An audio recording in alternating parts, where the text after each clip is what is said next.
Доброе утро, дорогие телезрители. Якутия-24, НВК Саха у вас на экране сейчас транслируется, а вместе с ними транслируется наше замечательное шоу утреннее, будем его называть так. «Утро Якутии». Вместе с вами «Утро в Якутии» встречаем. Мы, Катерина Винокурова, Павел Танин, 21 декабря на календаре. В ближайший час мы, как и всегда, будем узнавать много полезной информации. Как, например? Интересно. Как, например, поговорим о якутянке, которая живет в отдалении от населенного пункта и в одиночестве фактически. Как она справляется с бытовыми трудностями, о чем сама мечтает, что советует людям, которые к ней за советом обращаются. Да, ну и в конце концов, чем она там занимается, все это мы узнаем в нашей программе. Также напомним, что всю неделю мы объявили неделей финансовой грамотности. Так, сегодня в нашей студии мы ожидаем гостью, с которой поговорим об онлайн-школе финансовых азов. Да, вообще финансовая грамотность, я думаю, в преддверии Нового года тема очень актуальная, потому что Новый год, как правило, самый дорогостоящий, наверное, праздник, самый затратный период. Да. Также посоветуем вам, как и во что одеваться в лютые морозы и как оказать первую помощь при обморожениях. Да. Также мы продолжаем наш конкурс на оформление частных дворов, дворов многоквартирных домов и подъездов в многоквартирных домах. Конкурс завершится уже в эту пятницу, поэтому успевайте, отправляйте свои работы, поборитесь за призы, которые, конечно же, в каждой номинации участники, победители получат. Да, и несколько работ мы покажем сегодня в нашем эфире, чтобы вас это хоть как-то вдохновило, поэтому оставайтесь с нами. Ну, а далее давайте знакомиться с погодой на день 21 декабря. Сегодня в центральных районах в 6 часов утра температура воздуха составила 51-52 градуса. В заречной группе 44-52, в южных 36-41 градус. А в Вилюйской группе 37-43 градуса, в Нижнеленских 47-48, в западных 37-38, в Колыме-Дигирской группе улусов 23, местами 52 градуса, в Янских 32-47, на северо-западе 22-27 градуса мороза. В 6 часов утра температура воздуха в городе Якутске составила 48 градусов. Атмосферное давление 761 миллиметр ртутного столба. Ветер северо-западный 2 метра в секунду. Сегодня днем в городе Якутске без существенных осадков, туман, ветер переменный 1-3 метра в секунду. Температура воздуха днем составит 40-42 градуса. А также актированный день сегодня объявлен для учащихся с 1 по 11 классы города Якутска.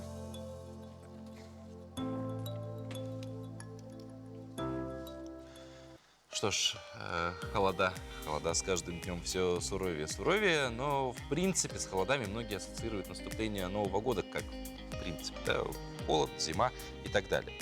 Сказали мы о том, что да, Новый год самое такое затратное время года, потому что нужно приобрести очень много подарков. Но одно дело день рождения, вот там кому-то одному, другое дело всей семье. И вот как правильно распоряжаться своими средствами, как мы вчера пришли к выводу, да, что финансовая грамотность – это все-таки умение жить по средствам. И эту тему мы продолжаем и сегодня, и всю неделю. У нас в гостях директор централизованной библиотечной системы города Якутска Мария Андреева. Мария, доброе утро. Доброе утро. Доброе утро. Да. Ответьте нам на вопрос, почему же финграмотность и причем здесь смарт-библиотека? Ну, тут, скажем, даже не только смарт, да, библиотека, а вся наша централизованная библиотечная система, как вы уже сказали, да, у нас 18 библиотек по городскому округу, сокращенно ЦБС мы называемся, да, и вообще в 21 веке библиотека также продолжает быть источником тех же знаний, да, каких-то новых компетенций. Сегодня она также является неотменной частью индивидуального, такого непрерывного образования любого человека. Да?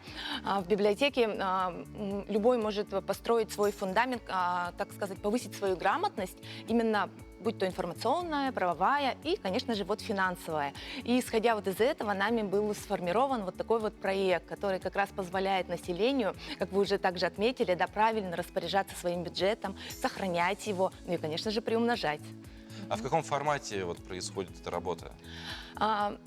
Так, я бы сказала комбинированно, но сейчас я понимаю, что все-таки больше онлайн, да, это онлайн-школа. Мы начали, конечно, как и все до 2020 года в оффлайн формате, да, а потом сейчас она превратилась в онлайн-школу. Это у нас такой сайт, я специально даже с телефоном села, чтобы не ошибиться с лекциями, которые там есть. Там 11 у нас лекций, каждый может зайти на наш сайт, который называется cbsekt.ru, и там представлены вот 11 видеоуроков.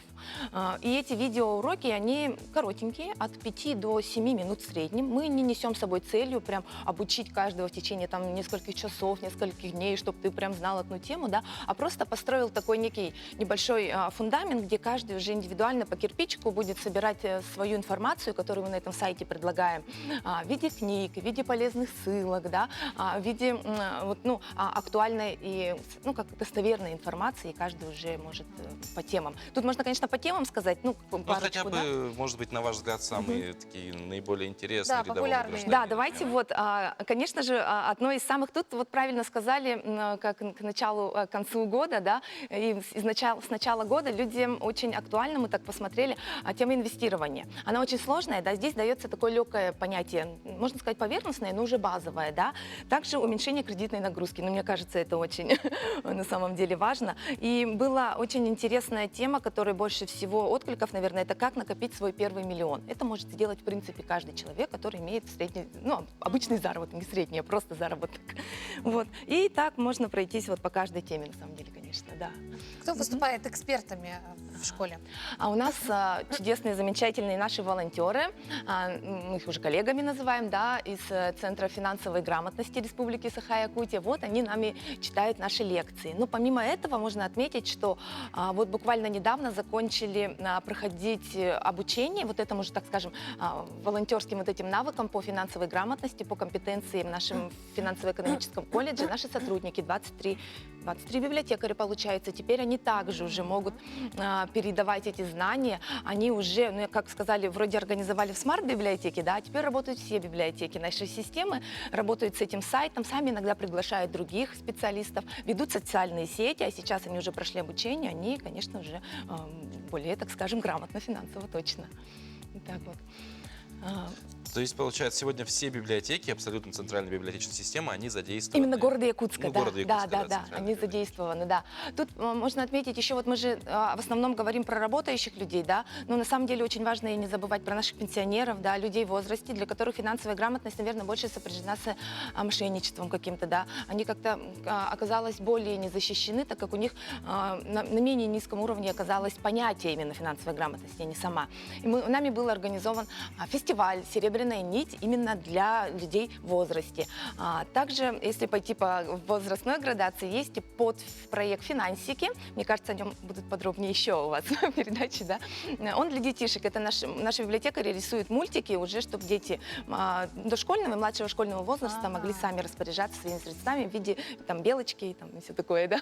И школьников еще охватываем. Ну вот говоря, кстати, про детей, да, финансовая грамотность у детей, вчера мы тоже с Катей поднимали этот вопрос в беседе, как бы насколько актуально для детей сегодня, то есть много ли слушателей этих лекций? Так, если мы вот переходим к лекциям, если мы сейчас сказали про мультики, то вот, да, лекции. Мы тут организовали для них, получается, 2 вида. Это был и марафон финансовой грамотности, а также мой первый бизнес. Это тоже что-то вроде фестиваля, но он был по заявкам. Знаете, там столько заявок поступило. Мы же городская библиотека, мы как-то ограничили городом Якутском. Я даже где-то в соцсетях увидела, почему это только город Якутск принимает участие. И мы такие поняли, так, надо масштабировать на другие ЦБС, сокращенно системы наши, они же в каждом области, в каждом районе есть, да. Отклик был большой у детей, потому что они там получали информацию не просто о том, как сохранять финансы, а как научиться зарабатывать, да, как гранты получать. И действительно, предпринимательская грамотность для детей сейчас очень оказалась актуальной. А насколько вот отклик идет от аудитории? Вот, да, отклик идет, особенно в социальных сетях сразу, это видно. У нас все равно получается основной инструмент, да, и, конечно же, через библиотекарей идет отклик в том плане, а что еще будет, а когда еще что-то будет, да. А так как какие еще темы? Да, какие еще темы? Они предлагают еще что-то сами, но на самом деле тут встает вопрос, ага, вы посмотрите, там другие темы, этот вопрос там поднимается, да. И вот и библиотекари, почему я вот сказала вначале, они на местах тоже устраивают, потому что есть отклик от населения, потребность, и они дополнительно им также приглашают других гостей. И тут уже немножко действительно в офлайн формате можно, там же группами собираться по несколько человек. И это уже более индивидуальный такой подход, мне кажется, это действительно интересно. Да. То есть вот на живом примере видно, что ну, вот, финансовая грамотность не только как бы желание людей научить, а в принципе люди сами Да. хотят уже это все понимать. Ну, в принципе, как опять же мы повторим эту фразу по 100 раз, что правильно распоряжаться своими средствами. Да, действительно. А какие дальнейшие планы по развитию, может быть, этого проекта? Ну, конечно, они в основном у нас не прям не фантастические, да, такие действительно. Нужно чуть-чуть переснимем уроки. Все-таки уже сколько, 2 года прошло, там изменения в законодательстве, там, и, ну, в основном это, конечно, да. Потом мы, может, чуть-чуть подачу их изменим, этих наших уроков, добавим какие-то темы. Также продолжим работать с предпринимательской грамотностью наших студентов, чуть не сказала, школьников, да.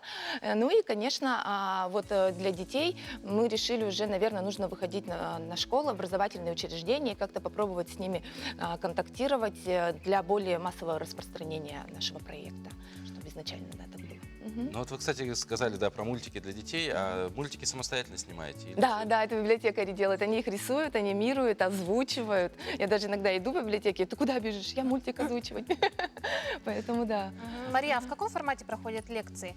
Это вот просто лекции или какая-то вот взаимосвязь? Вот на сайте, да, вот на нашем там вот разделе проекта, если я забыла это упомянуть, вот эти лекции, это просто на самом деле вот стоит лектор, читает лекцию, да, рассказывает, но после этой лекции там у него внизу есть, можно тест пройти, себя проверить и список литературы, которая будет дополнительно к этому тесту, и ссылки. В таком формате выстроены уроки нашими волонтерами, они все-таки компетентны и более знают, как преподнести эту информацию для населения доступно, чтобы его заинтересовать, и он дальше захотел изучать уже это. Ну, Что ж, давайте напомним сайт, куда можно зайти. cbsekt.ru. И просто или город Якутск, библиотека сразу выйдет. Спасибо большое, Мария. Принимайте участие в онлайн-школе, повышайте свою финансовую грамотность. да, желаем вам развития дальнейшего проекта, ну, успешного, потому что проект важный и полезный. И хорошего дня, конечно. Спасибо, что пришли в это Спасибо. утро, в нашу студию, морозное утро. О, да. Ну а далее мы ненадолго прервемся, после чего продолжим наш эфир. Оставайтесь с нами.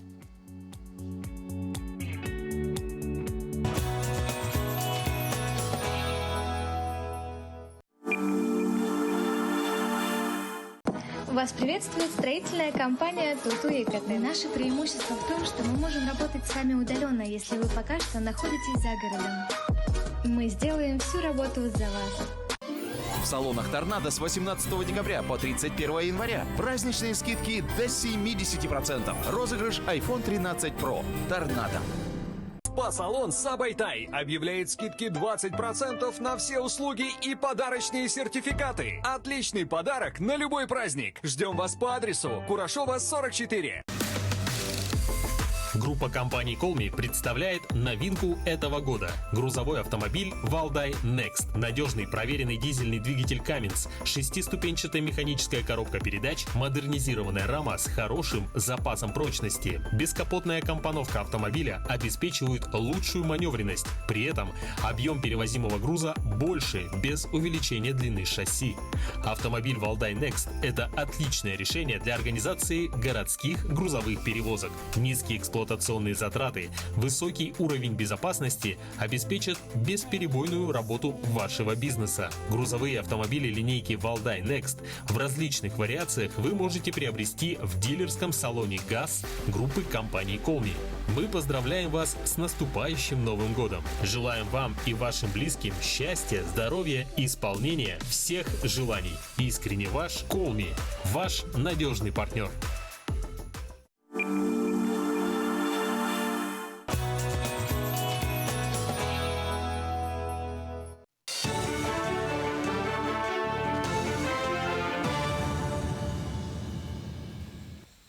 Утренний блок новостей на Якутии-24. С вами Влад Давыдов. Главная тема уходящего года обсудил глава республики Айсен Николаев с журналистами региональных СМИ. На пресс-конференции говорили о летней борьбе с лесными пожарами, росте экономики до допандемийных показателей, а также благоустройство, строительство и приведение в порядок инфраструктуры по региону.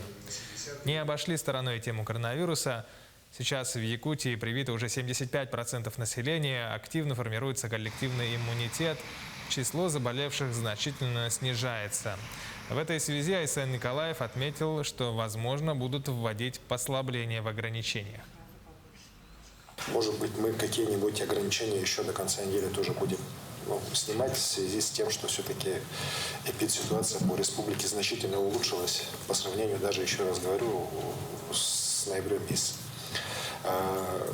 Безусловно, год прошел непростой. Я в своем послании про это говорил. Год был годом испытаний. Вместе с тем все мы прошли его. Непростой, сложный год. Ну и сейчас уже входим в 22-й год, год столетнего юбилея. Год, который я объявил в следующем году в Республике Годом Матери. Много планов, много разных подходов к решению тех задач, которые стоят перед республикой. Школу-сад в поселке Кангалас сдадут на следующей неделе. Объект строят по программе развития центров экономического роста Дальнего Востока по поручению полпреда Юрия Трутнева. Провели государственную приемку объекта накануне. Как отметили подрядчики, остались мелкие работы, которые завершат уже до конца недели. Все кабинеты и классы полностью оборудованы мебелью и современной техникой. Отметим, что школа-сад рассчитана на 220 мест, из них 100 – это места в детском саду. Сегодня классы в основном готовы для эксплуатации. Подходит мебель. На этой неделе будем собирать мебель. Технические вопросы будут еще обсуждены на этой неделе. В целом в школе будет обучаться 175 учащихся и 100 детей садиковского возраста. Вот. А в старой школе сколько детей обучается сегодня, и они все перейдут, и потом что будет со старым? Да, в старом здании 175 учащихся сегодня обучаются у нас. Вот. После переезда в старом садике здание будет передано муниципалитету. Столица вошла во фронт трескучих морозов. В Якутске из-за морозов объявлен режим повышенной готовности. Руководителям ресурсоснабжающих организаций дано поручение обеспечить постоянное дежурство бригад в условиях низких температур. Водителям городских автобусов запрещено высаживать детей, которые не могут заплатить за проезд. 22-23 декабря преимущественно без осадков, туман, ветер слабый. Температура в ночь на среду и днем минус 46-48 градусов. В четверг ночью 48-50 градусов, днем 44-46 градусов. В выходные дни с разрушением сибирского антициклона ожидается падение давления, небольшое ослабление мороза. Ночная температура 41-44, днем 38-41 градус. Таковы новости к этому часу. Слово далее передаю коллегам.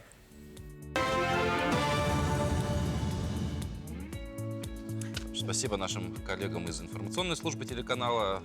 Свежие новости мы узнали. Можно продолжать встречать наш день. А сегодня, да, мы с утра сказали о погоде. Активный день в Якутске. Все школьники не учатся. 2 года мы учились работать дистанционно, чтобы объявлять активные дни. Но холода, приближение, это, конечно же, опять же, Новый год. И я думаю, приближение Нового года, оно нивелирует весь этот холод, эту промерзлость, потому что в душе ты радуешься, что вот еще 10 дней, и елка, фейерверки, бенгальские огни. Ну и настроение, да, счастье. Всего ничего, 10 дней до Нового года. Какой у нас город красивый, да, несмотря на туман. Да. И при этом, все вокруг светится. И при этом каждый из вас может внести вот этот вклад в красоту города, потому что мы объявили конкурс, он на этой неделе уже закончится. Конкурс на украшение дворов, частных домов, многоквартирных домов и, конечно же, подъездов многоквартирных домов. Да, и к нам поступили уже первые работы, чему мы очень рады. Давайте посмотрим на них вместе. Напомним, что наш конкурс продлится всего до 24 декабря. Мы оцениваем оригинальность вашей идеи, художественную выразительность, использование технологий светового и иллюминационного оформления, наличие новогодней рождественской атрибутики. Да, благо, что сегодня все это можно приобрести в огромном количестве в разных магазинах. Видео, фото принимаются до 22 декабря, то есть до завтрашнего дня. Отправлять работы нужно на электронную почту utroyakutie@mail.ru. Видите вы его на экране сейчас.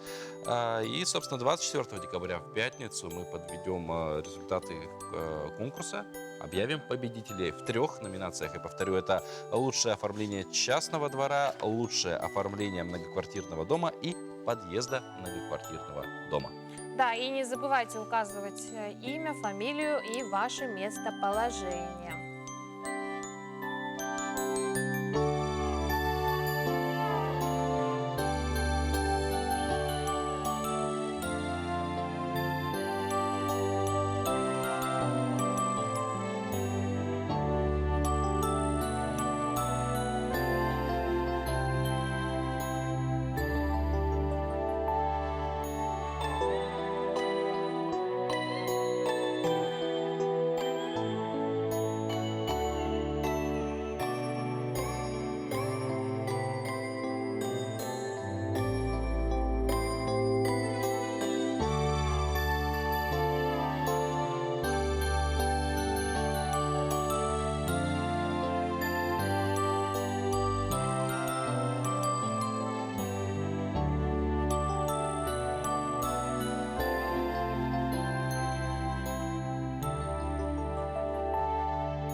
Такие вот работы, это вот работы, которые уже поступили, поэтому успевайте, у вас есть еще целые сутки, даже чуть больше, для того, чтобы отправить свою работу. Ну и напомню еще раз, что 24 декабря в пятницу мы подведем итоги, объявим победителей, которые получат Приятные подарки от программы «Утро Якутии». Да. Катя, такой вопрос, продолжая нашу историю. А смогла бы ты как-нибудь вот жить вот так, допустим, в отдалении от населенного пункта, вот, в изоляции от всех? В изоляции? Возможно. Ну, знаешь, городская суета, конечно, утомляет, я думаю, любого горожанина. Иногда очень хочется побыть наедине с собой, где-то вдали от городской суеты, в загородном доме, на даче. Но ты знаешь, жить бы одна я, конечно, не решилась. Тем более не хотелось бы остаться одной в новогодние праздники. Вот тем временем якутянка Нелли Протодьяконова уже 3-ю зиму живет вдали от населенного пункта. Причем при этом у нее есть интернет, она работает на удаленке. И Да. вот наша съемочная группа с девушкой встретилась, узнала, о чем она мечтает и какими советами помогает и советует, что людям, которые обращаются к ней. Вот моя земля. Деревня находится в 3 километрах. Здесь недалеко есть деревенское кладбище. Конечно же, меня немножко беспокоила тема, и я мысленно выстраивала здесь такую энергетическую защиту. Свои 2 гектара на берегу реки Амги Нелли получила 2 года назад. Городская жительница исполнила мечту детства. Продала квартиру и буквально за 5 дней построила здесь дом. 12 лет я уже знала, что хочу переехать в деревню. Да? В 27 пыталась переехать, но это не получилось.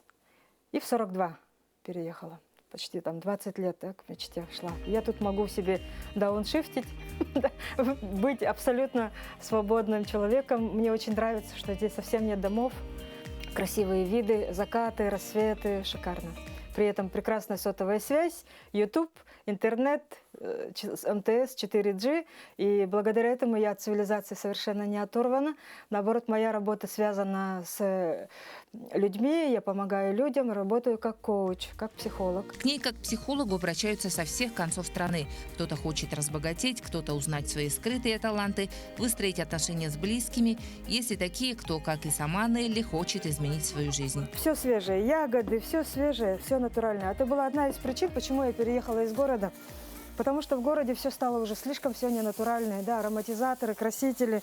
Просто невозможно ничего купить. Свежий воздух, близость с природой, простой быт – вот от чего получает наша героиня энергию жизни. Вот с прошлой ночи угли остались свеженькие. За всю зиму я спичками не пользуюсь. Просто подбрасываю дрова туда сейчас вот. 2 раза в день топлю, и мне хватает. Вот закинула. Все. Электричества в доме нет. Чтобы зарядить телефон, нужно завести дизель-генератор. Чтобы жить на гектаре, надо с техникой дружить. Иначе никак. И вот это уже важно. Одно дело желание, одно дело смелость. Но если вы с техникой боитесь, то, к сожалению, уже не получится. Так, подаем топливо, включаем сеть.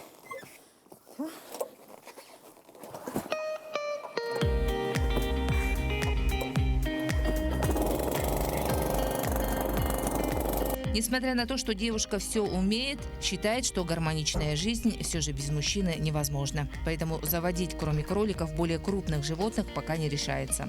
Мама, она еще маленькая сейчас выйдет. Тут папа сидит вот такой. Мамуль, выходи. Давай, вон он.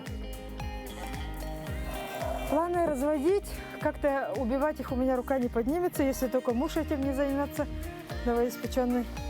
А так я планировала их продавать живьем. Занятие личным подсобным хозяйством доходов пока не приносит, но это в будущем, считает Нелли. Онлайн она изучила пчеловодство, сейчас учится на курсах коневодов. Основная же работа – психологическое онлайн-консультирование. Время пришло людям проснуться, поэтому наступила эта пандемия. Она очень хорошо выпнула всех из зоны комфорта, и все сразу такие: оп, а как дальше жить? Оказывается, надо что-то делать, что надо деньгами управлять, что надо строить свою реальность и так далее. То есть люди стали открыты к информации. Меня очень сильно беспокоит текущая ситуация, конечно, то, что дети сейчас сидят в телефонах, ничего не умеют, очень сильно отошли от природы, совершенно не приспособленные и не умеют хотеть, не умеют мечтать, не умеют достигать. Вот мало кто из детей.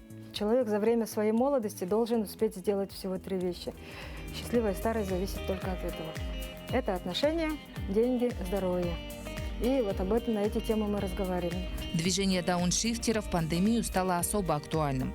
Добровольный отказ от карьерного роста, материальных благ, переосмысление жизненных ценностей и духовное развитие, скорее всего, будет главной тенденцией нашей жизни в будущем.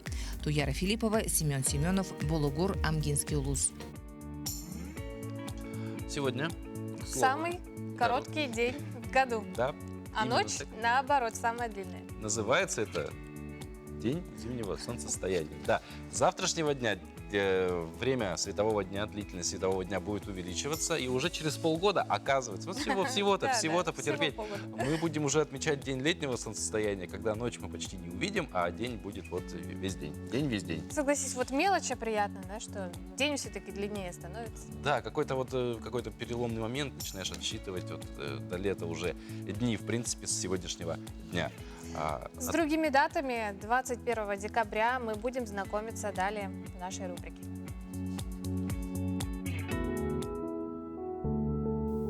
На календаре 21 декабря. Сегодня отмечают День зимнего солнцестояния, День принятия Международной конвенции о ликвидации всех форм расовой дискриминации, День рождения баскетбола, День рождения кроссворда, День повара японской кухни. В эту дату по народному календарю чтят память святой мученицы Анфисы Римской.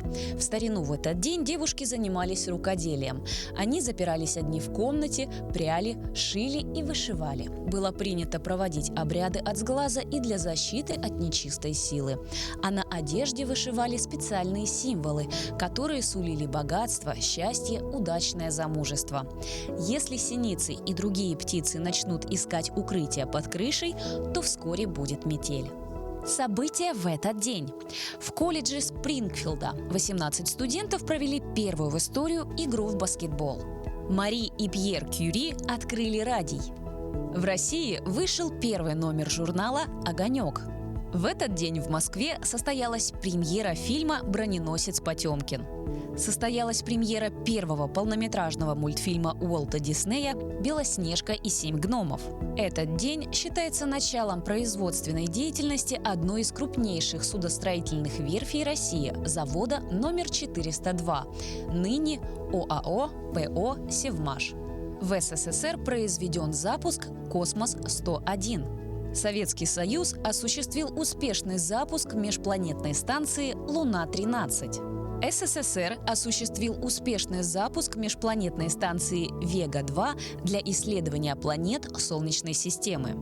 Состоялся первый полет самолета Ан-225 «Мрия», упразднение СССР и создание Содружества независимых государств. В этот день родились Роберт Броун, британский ботаник, в честь которого названо Броуновское движение; Иосиф Сталин, советский государственный и военный деятель, глава СССР; Константин Рокоссовский, советский военачальник, маршал Советского Союза; Всеволод Вишневский, советский драматург, прозаик, журналист, военный корреспондент; Петр Кошевой, советский военачальник, маршал Советского Союза; Генрих Теодор Бель, немецкий писатель, переводчик, нобелевский лауреат; Ольга Аросьева, советская и российская актриса театра и кино, народная артистка РСФСР; Джейн Фонда, американская актриса, модель, писательница, общественный деятель. Именины сегодня отмечают Сергей, Потап, Кирилл, Анфиса. Астрономическая зима, она наступила, мы уже об этом сказали, холода ударили, и всегда, каждый год мы страдаем чем? Теплой одеждой. Как же одеться так, чтобы вообще холода не почувствовать? Смотрите наши полезные советы. Главное правило одежды в холодную погоду – многослойность. Первый слой – мягкая, желательно хлопчатобумажная майка или футболка. Сверху надеваем свитер. Между каждым слоем одежды должен быть теплый воздух, который согреет на улице. Под брюки или джинсы можно надеть термобелье или леггинсы, соблюдая все тот же принцип многослойности. Чтобы суставы ног были в тепле, лучше надеть шерстяные наколенники. Сверху утепленные брюки. Ноги не будут мерзнуть, если обувь, даже в шерстяных носках, будет не впритык, а с небольшим запасом. Предпочтительнее в нашу зиму, конечно же, меховые унты. Куртка или пальто должны сидеть по фигуре. Под слишком свободную верхнюю одежду, например, расклешенную шубу, будет задувать холодный ветер. Короткие куртки лучше оставить для весны. Бедра, почки должны быть в тепле. Шапка желательно тоже из меха, но если она у вас флисовая или вязаная, в сильный мороз поверх нее стоит надеть капюшон с меховой оторочкой. Шарф пусть будет длинный и мягкий. Плотно прилегая к телу, он не позволит теплу улетучиться. В такой шарф можно будет спрятать лицо, чтобы не простудиться. На руки лучше всего варежки. Главное, чтобы они были по размеру. В тесных нарушается кровоток и руки мерзнут. Универсальная одежда для любой погоды, обладающей утепляющими и охлаждающими свойствами, одновременно пока не существует. Несмотря на то, что производители уже начали работу в этом направлении, пока приходится уделять больше внимания функциональности, нежели красоте зимних вещей. Вот мы поговорили про одежду, да, и все-таки в холодное время года самая опасность для человека – это обморожение. Да, и вот как нужно двигаться правильно, чтобы не замерзнуть от холода. И что делать, если вы получили обморожение? Как понять, какая тяжесть этого обморожения? Об этом мы поговорим со спасателем 2 класса аэромобильного отряда управления поисково-спасательных работ и ликвидации ЧС Службы спасения Республики Валерием Андросовым. Валерий, доброе утро. Доброе утро. Доброе утро. Вот. Главный вопрос, начали мы с одежды. Все ли правильно сегодня в Якутии одеваются, с точки зрения именно температурного режима? Наверное, все правильно одеваются. Мы все-таки люди. Как правильно одеваться? Как в предыдущем ролике сказали, одевать многослойную одежду по погоде. И самое главное, если касаемо сейчас нашей темы, надо защищать наиболее уязвимые наши места от отморожения или обморожения. Это не надевать тесную обувь. Также рукавицы, перчатки, они должны быть соответствующие, чтобы не такие тонкие были. И обязательно надо защищать шейный отдел шарфом. Обязательно. И голову. Хороший шарф, теплые шапки, потому что с головы и шейного отдела у нас более большие кровеносные сосуды. А кровь, получается, у нас как согревательная жидкость внутри организма. Ага. А вообще статистика о чем говорит? Много ли обморожений в зимний период регистрируется? Как обморожение у нас не регистрируется, у нас более как Но бы обращаются как часто именно... От обморожения у нас службы спасения не обращаются. У нас более такие серьезные люди, когда теряются уже там... Ну, в лесу, скорее всего. Да, в лесу, когда заблуждаются, там очень уже большие степени обморожения бывают. И там в последнее время уже заблудившихся очень много случаев, на 5 случаев, уже когда люди замерзли. Умерших людей принесли. Но очень частый случай, даже просто обморожение лица, да, при минус 40-50 градусах. Как избежать этого и как? Ну, избежать мы уже Помочь. поговорили. А насчет помощи, тут надо не слишком углубляться в эту тему, если так для простых людей сказать. Всем надо понять легкую степень и тяжелую. При легкой степени можно самому себе помочь быстро. Это легкое пощипывание, покалывание от воздействия холода и побеление кожи. Например, когда человек чувствует это, он должен уже быстро зайти в теплое помещение или растереть щеки, когда почувствовали. А когда уже не чувствуете воздействие холода или чувствительность понижается или вообще... То есть фактически онемение, да? Да, тогда уже нельзя растирать чем-либо. Ну, по сути, если нарисую, там больше понятно будет. Ну, да, давайте наглядно посмотрим. Паш, можешь. Я вот просто покажу. Любой человеческий организм, он воздействует от холода, идет процесс терморегуляции. Сам организм, я вот, например, на примере одного участка тела, этот, можно сказать, палец, да, человеческий. Ага. И воздействие холода, как правило, у нас с наружной стороны. И при воздействии холода у нас с верхней части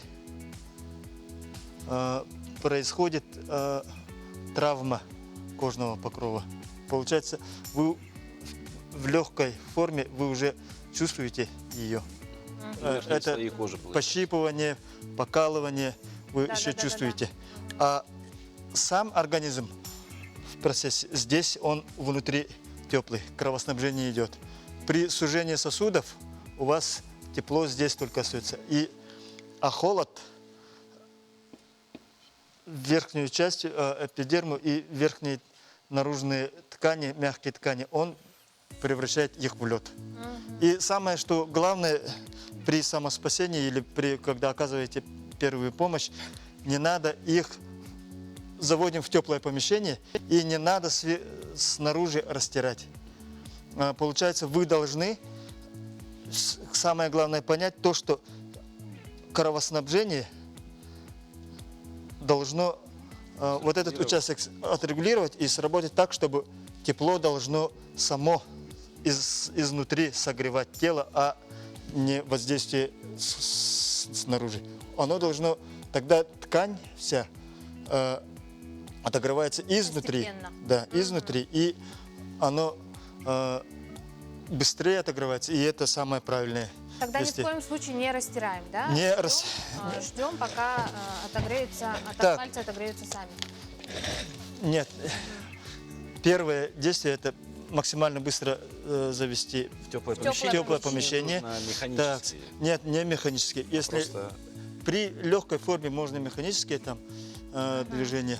Даже если вы просто руками, как вентилятор или как пропеллер, двигаетесь, тогда кровоснабжение у вас больше будет, быстрее будет, и кровь будет поступать в конечности.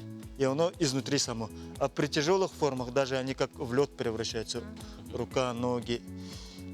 Его, как только завели в теплое помещение, надо обернуть в газету, хотя бы, из подручных средств я говорю, в марлевую повязку, потом слой ваты или одежды, свитер, потом еще один слой. И получается, вы снаружи заблокировали поступление тепла. И оно изнутри должно отогревать. Холод должен уйти наружу. в обратном направлении. Да, чтобы быстрее это получилось, надо дать человеку горячее питье, сладкий чай, там соки сладкие, просто воду горячую. Вот тут надо заметить, что кофе, оно сужает наши сосуды, поэтому кофе и тем более алкоголь, они вообще нельзя их употреблять.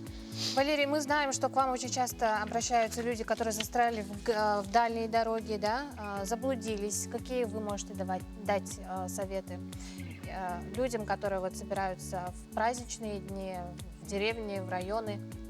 Ну, во-первых, надо к таким мероприятиям подойти очень серьезно, следить за своей техникой, не говоря уже о запасных колесах, надо иметь, если далеко идти, запасную обувь, валенки, теплую одежду, хорошую меховую рукавицы.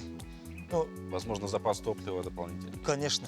И самое главное, предупреждать своих родных и тех, кто встречает. Вот до этого участка доехали, до этого участка, благо сотовая связь существует. То есть максимально часто давать о себе знать, где ты находишься, какое местоположение.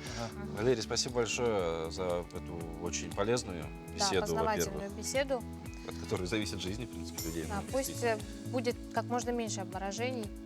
Спасибо. Хорошего дня. Спасибо вам за вашу нелегкую работу. А тем, кто отправляется в дорогу, хочется, конечно, пожелать с катертью дорога вам. Думаешь, не обидятся? Ну вот те, кто знают истинный смысл этого выражения, не обидятся. Те, кто не знают, прежде чем обижаться, посмотрите нашу рубрику и все поймете. Доброе утро, дорогие телезрители!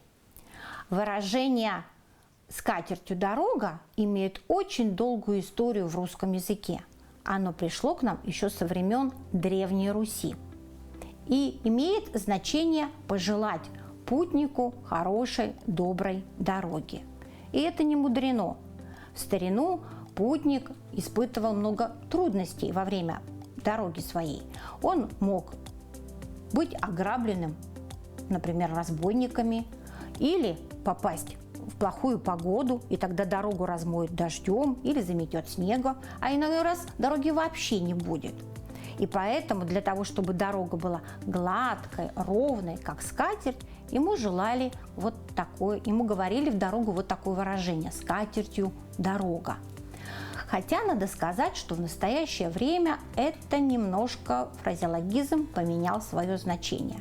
Нередко оно употребляется в ироническом смысле и похоже на что-то более разговорное, как флаг тебе в руки, барабан на шею, то есть иди ты отсюда восвояси. Поэтому, когда вы употребляете эти выражения, вспоминайте лучше его старинное значение. Всего доброго, давайте говорить правильно. Сейчас небольшой перерыв, после него продолжим.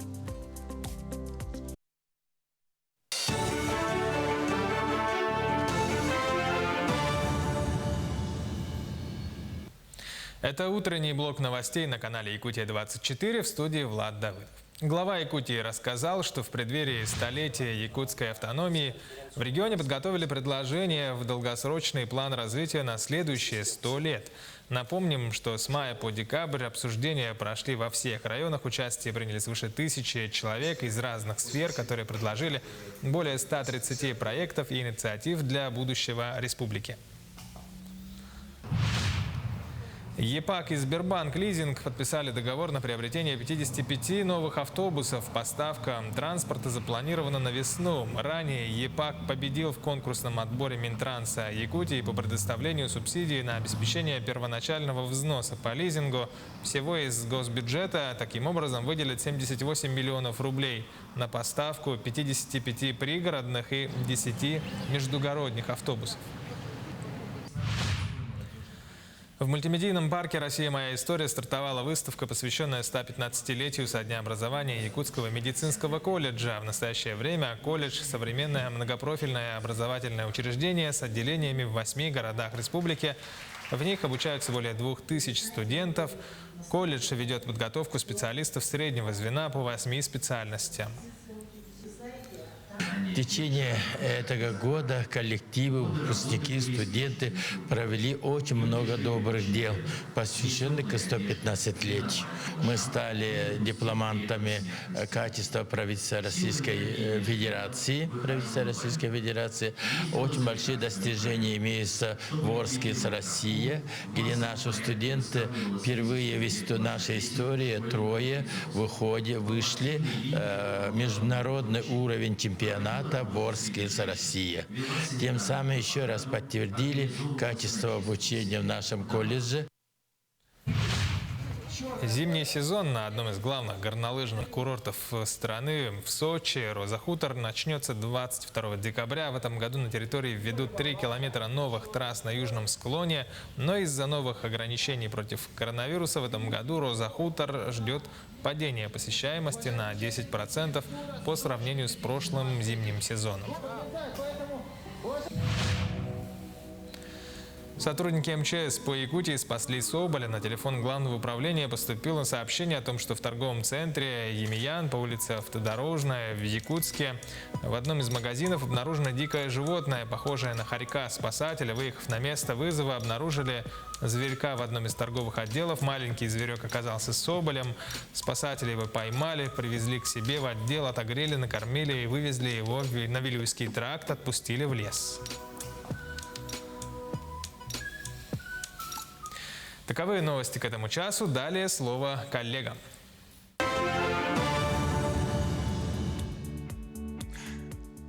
Новый год приближается, не устану об этом говорить, потому что я его очень сильно жду. А тем временем в Европе больше актуален праздник, как Рождество. Вот рождественские праздники, они уже на носу. И перед этим в Португалии решили массово вакцинировать детей в возрасте от 5 до 11 лет. Да, за эти выходные планируется привить более 60 тысяч ребят в возрасте, вот как сказал, от 5 до 11 лет. Введение второй дозы вакцины, прививаются вакцины Pfizer, намечено на февраль и март будущего года. Подробнее далее.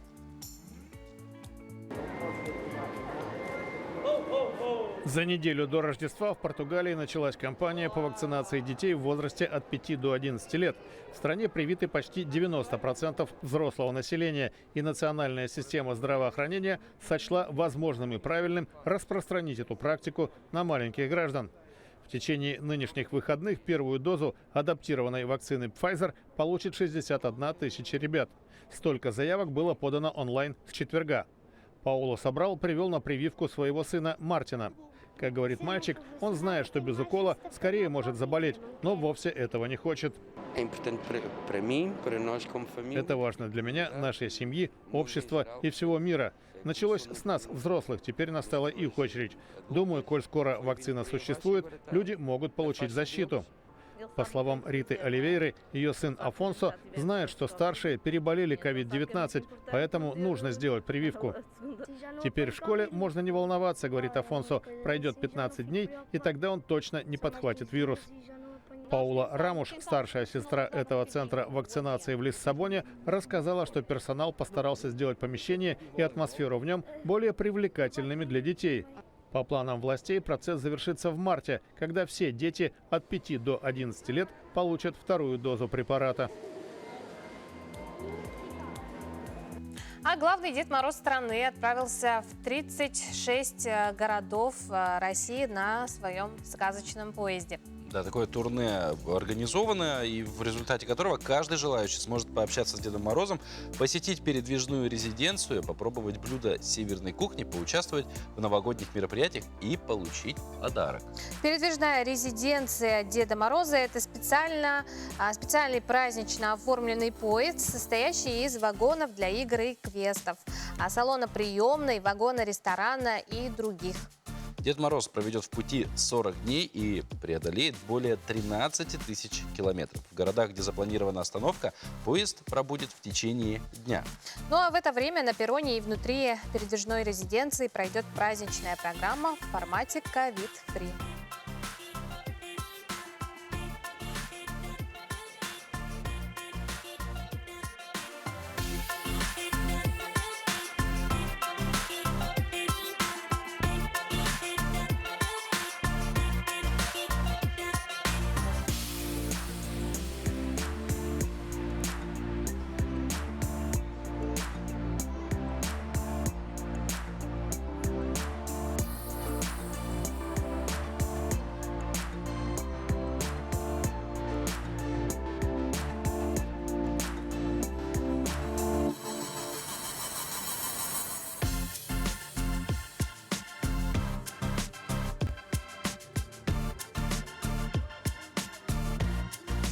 интересно, прибудет ли Дед Мороз в Якутск?